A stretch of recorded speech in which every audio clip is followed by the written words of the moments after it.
চাকরি বাকরি। থাক সব কথা, তোমার কলেজে কয়েক মাসের মাইনে বাকি পড়েছে না?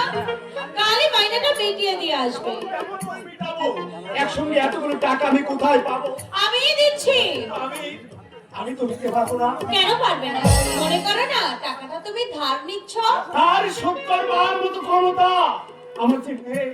তাছাড়া পরের কাছে হাত পাতা। আমাকে পরে বা ভাবছো কেন? যখন তুমি আমাদের ঘরে যাবে তখন তোমার কাছে হাত পাততে আমার একটু লজ্জা হবে না? এখন কি আমি তোমাদের কেউ নই? তুমি মমতার জাহ্নবী ধারা। মাথা পেতে আমি তোমার আশীর্বাদ নিতে পারি, কিন্তু হাত পেতে আমি টাকা ধার নিতে পারি। ক্ষমা করো, প্রাণ থাকতে আমি আমার দাদার অবদ্ধ কোনোদিন হতে পারবো না। অদ্ভুত সংসার, ততোধিক অদ্ভুত এরা দুটি ভাই।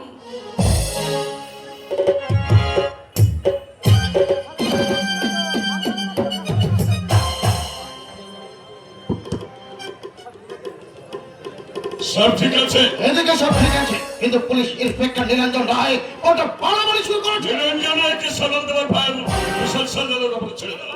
কত বাঘা বাঘা পুলিশ অফিসারকে নাকে দড়ি দিয়ে ঘুরিয়েছি। নিরঞ্জন রায় তো একটা পুঁটিমাছ। পুলিশ বলাই তো চ্যালেঞ্জ করছে, কিন্তু চলছে অনেক গভীর। নিরঞ্জন রায় কিন্তু তার টেরই পায়নি। ইয়াসিনের খবর কি? এখনো ফেরেনি। পেয়েছে তখন সে কিছুতেই শুধু হতে ফিরে আসবে না। এই কারণেই ইয়াসিনকে স্বাধীন করি। ঠিক, ইয়াসিনের মতো পাকা হুঁশিয়ার লোক খুবই কমই আছে। রাত 10টা বেজে গেল, রঘুনাথ এখনো চম্পাকে নিয়ে আসছে না কেন? অত বড় বিপদের ঝুঁকি মাথায়, এই জন্য বোধহয় রাস্তাঘাট দেখে শুনেই আসছে। প্রদোষ, চম্পা ভালো গাইতে পারে বলছিলেন। হ্যাঁ, আমি সরকার যাত্রা থিয়েটার করতো, আর সেই সূত্রে আমার সঙ্গে আলাপ। সংসারে কে কে আছে? ওর মার ছোট এক ভাই। এই 4 দিন চম্পাকে কোথায় রেখেছে? যাদবপুর ভগত নামের বাড়ি। চম্পা তোমার সম্বন্ধে কিছু জানে কি? জানে না বলেই তো অল্প সময়ের মধ্যে ওর ঘনিষ্ঠ হতে পেরেছি। আর মেয়ে ছেলের মন্দ আমার মিষ্টি কথাগুলো শুনে আমাকে যথেষ্ট বিশ্বাস করে বলছো টাকার প্রলোভন দেখালাম, বললাম তোমাকে সিনেমায় নামার সুযোগ করে দেবো। 500 টাকা এনে তুললাম ভগত রামের বাড়ি। বলছিলাম চম্পাকে কলকাতার কোনো পতিতালয়ে না রেখে বাইরে রাখলে ভালো হতো না? কেন ভয় করছো? ভয়ের কথা বলছি না, তবে প্রেমের অভিনয় করতে গিয়ে প্রেমে পড়ে গেছো নাকি? এসব প্রেম না হয় তোমাদের জন্য নয়, আমাদের লক্ষ্য শুধু টাকার দিকে। যা টাকা আছে তাদের সব আছে। ঠিকই বলেছে। এই তোমার কথাই ভাবো না। বিখ্যাত এক ভাগে কি খরচে কি আপনাকে? একটা ক্যাসেট ঠিক নেই।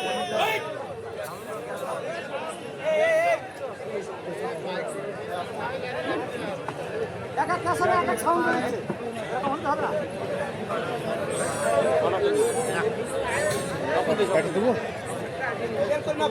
Hello hello hello hello hello hello ভাই বাড়ান, কিচ্ছু আসে না কেন? হ্যালো হ্যালো হ্যালো হ্যালো হচ্ছে hello hello hello hello hello hello hello ভাই বলেন ভাই। হ্যালো হ্যালো আচ্ছা hello hello hello hello hello hello hello check hello hello hello hello hello hello hello hello hello hello hello hello hello hello hello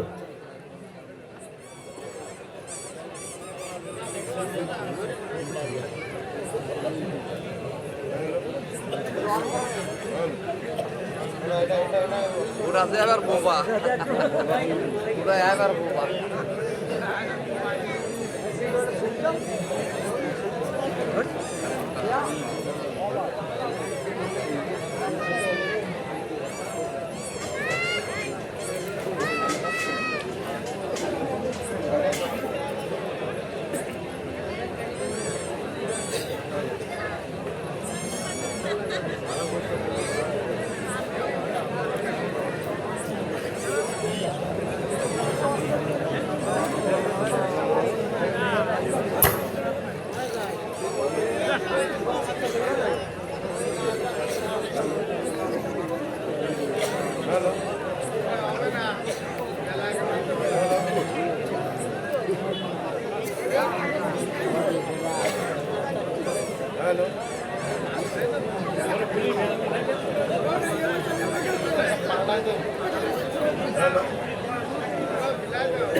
hello hello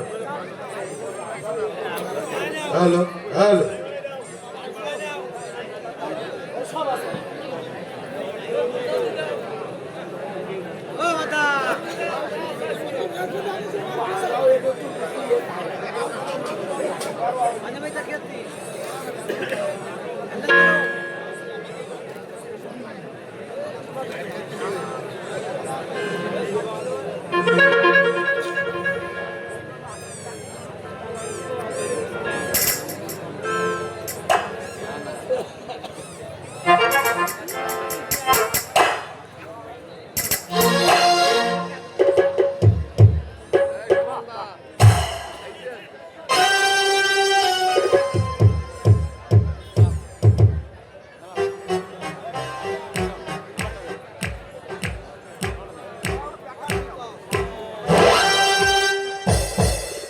সব ঠিক আছে? এদিকে সব ঠিক আছে, কিন্তু পুলিশ ইন্সপেক্টর নিরঞ্জন রায় ওটা বাড়াবাড়ি শুরু করেছে। নিরঞ্জন রায়কে সামনে তোমার ভার বিশাল সৈন্যের উপর ছেড়ে দাও।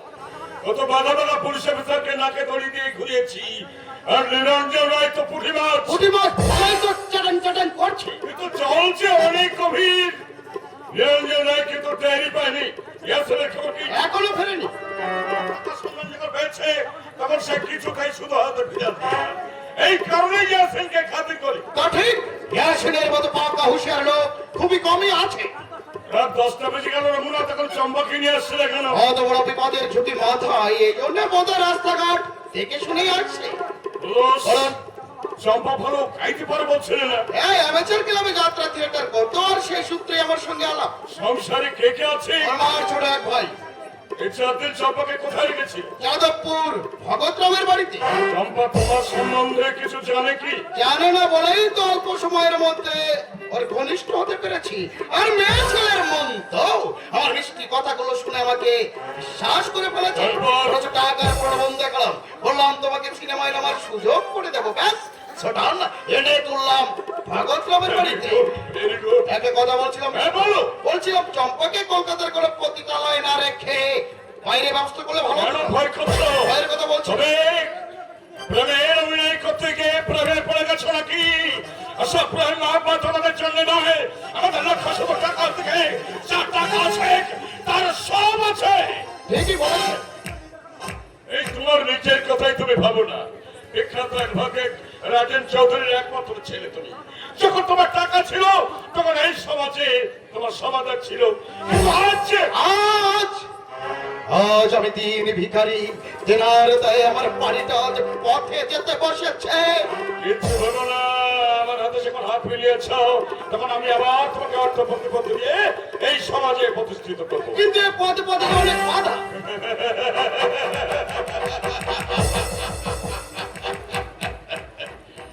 এইবার কিন্তু তুমি আমাকে হাসি।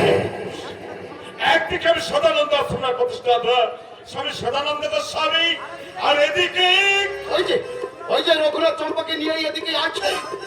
ছোটকে ট্যাক্সি নিয়ে লালবাড়ির সামনে দাঁড়াতে বলো। আচ্ছা ঠিক আছে। আসুন, তুমি একটা ট্যাক্সি নিয়ে ট্যাক্সির পিছনে ব্যবধান রেখে চলবে।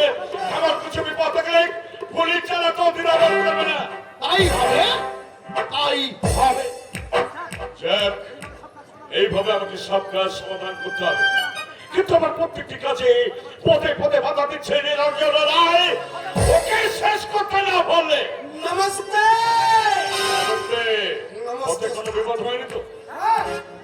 ওস্তাদ, এক ছেলে টিকটিকি কিছুক্ষণ ফটো কাপ্তেন হয়ে আমার পিছু নিয়েছিল, কিন্তু আমিও কিছুক্ষণ না জানে রে সোজা চম্পট দিয়ে চলে এলাম।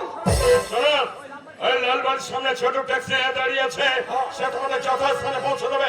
বোরখাটা খোলো তো, চিৎকারা থেকে নিই, বাজারটা ঠিক উঠবে তো? मैं हूं ना।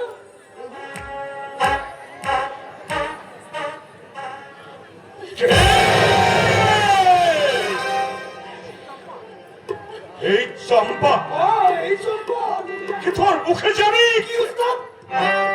না, কিছু শোন, পথের মাঝে গড়বড় করলে কিংবা পালানোর চেষ্টা করলে তুমি তো করবেই। তোমার মা ভাইকে বাঁচিয়ে রাখতে আমাদের সব। এই কানা অন্ধ নাচার, জয় নিতাই, জয় গৌর হরি, জয় রাধে শ্যাম। এই, এই নাও। যাও ভালো এখান থেকে। ভগবান আপনার মঙ্গল করবেন বাবু। আমার মঙ্গল কামনায় কি রাত 10টা অব্দি ভিক্ষে করে বেড়াচ্ছ নাকি? কি করব বাবু, পেটের জ্বালা যে বড় জ্বালা। পদোন্নতি নেশাটা হচ্ছে বড় নেশা। বাবু আপনিও কিছু দিন বাবু। টাকা, হ্যাঁ বাবু, পয়সা দিন না বাবু। একটা কানা করেও নেই ভাই। এই, তুমি দেখতে পাচ্ছ না? রাতের বেলা একটা মেয়ে ছেলে নিয়ে আমি হাঁটতে হাঁটতে হাওড়া স্টেশনে যাচ্ছি। ও ভগবান, আর দুঃখ দিও না ঠাকুর। আপনি এই যে আমার বিবি গেল মাসে শাদী হয়েছে ভাইটি, তাই বিবিকে নিয়ে মানে নতুন বিবিকে নিয়ে মেট্রোপুরুষের চাচার বাড়ি বেড়াতে গেছি। কিন্তু মেডাবুরুস তেমন ভালো জায়গা নয়, ওখানে মেয়ে ছেলেদের থাকবেন না। হাওড়া স্টেশনে যাচ্ছে, আমার কথা তুমি শুনতে পাওনি? ওইখান থেকে ফারাক্কার গাড়ি চেপে সোজা মঙ্গলবার চলে যাবো। কিন্তু ফারাক্কার গাড়ি তো এখন নেই বাবু। থাকে না থাকে আমি বুঝবো, তুমি সারা ভিকিরের বাচ্চা তো খোঁজ খবর নিচ্ছ না বলে দেখি। এমনি এমনি বাবু, ওখানে আমার ভাইরা ভাই থাকে কিনা তাই। হ্যাঁ, তোমার নামটা শোনো, কি বললে? আগে বাবু আজকাল আজকে রানি গাড়ি ভাড়া নেই, বিবিকে নিয়ে যেতে পারছি না। একদম টানা করি, কাছে কিছু খুব টানা একটা বিয়ে।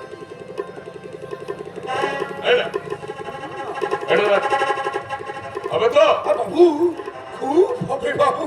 ও বাবু, আপনার কথা আমার চিরদিন মনে থাকবে বাবু। খোদা আপনার মঙ্গল করবে বাবু। হ্যাঁ। হাবিবি,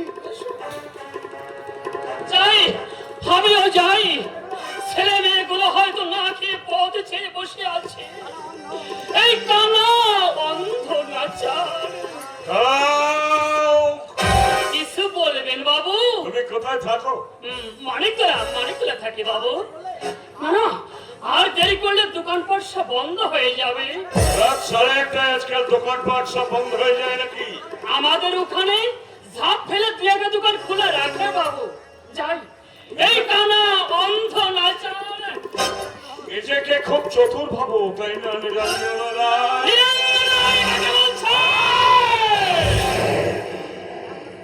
পকেটে হাত রাখছো কেন?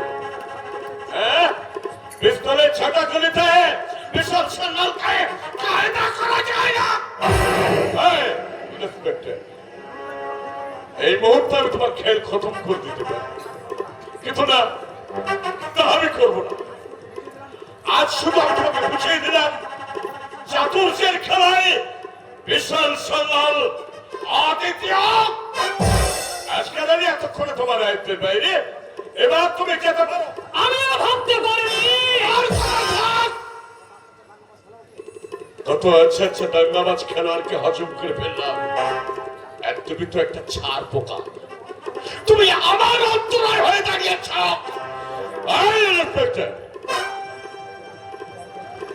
ঘরে সুন্দরী যুবতী বউ আছে,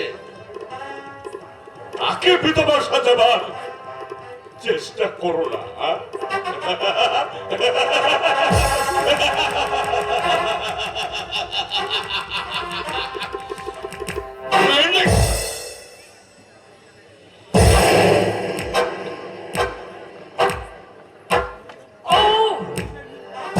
এই বডিটার জন্য নিজেকে বড় অপরাধী মনে হচ্ছে। ফারাকের কথা কেন বলতে গেলাম মেয়েটাকে? কোথায় কোন উদ্দেশ্য আছে আমাকে জানতেই হবে। আর বিশাল সেনালে তোমাকে আমি সহজে ছেড়ে দেবো না। জীবনের এই যাত্রা পথে দাঁড়িয়ে চন্দ্র সূর্য গ্রহ তারাকে সাক্ষী রেখে প্রতিজ্ঞা করছি, যেভাবে হোক তোমাকে আমি গ্রেফতার করবই। কিরে, এত তাড়াতাড়ি চলে এলি? কাজকর্ম সব পেরেছিস তো? কি বা কাজ? যা বাকি আছে ধীরে ধীরে সেরে ফেলবে। মেশামশাইয়ের অবস্থা বেশি একটা ভালো নয়, তুমি একা পেরে উঠবে না, তাই আমি তাড়াতাড়ি চলে এলাম।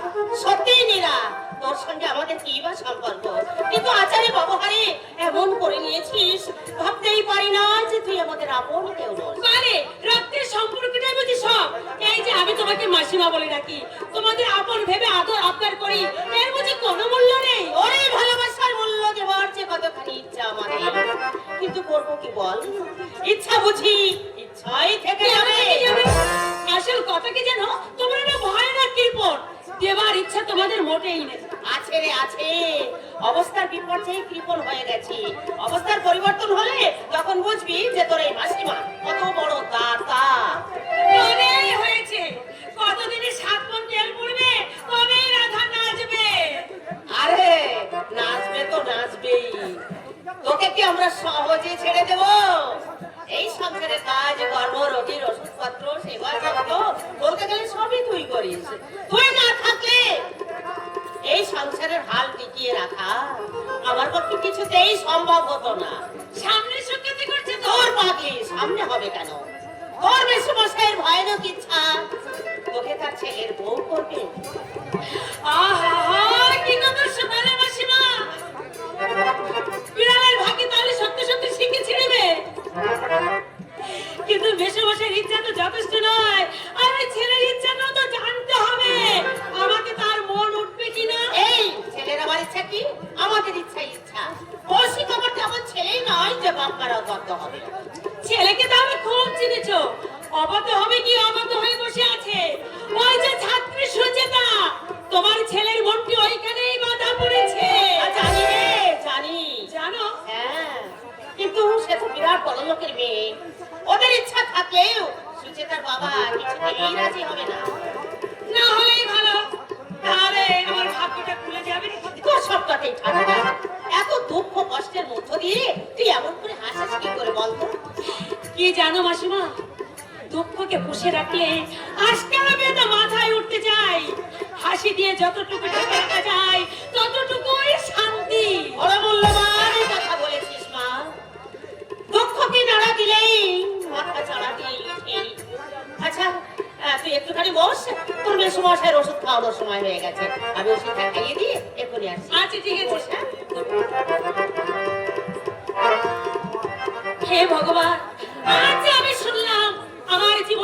শক্তি হতে পারে না, আমার মনের গোপন বাসনা তুমি কি পূর্ণ করবে না ঠাকুর? এই যে সাথী মশাই, ব্যাস হয়ে গেল। কি হয়ে গেল? এই তোমার সঙ্গে আমার তোমার সঙ্গে আমার কি? মোটামুটি কথাবার্তা, তবে একেবারে পাকা হতে বেশ সময় লাগবে।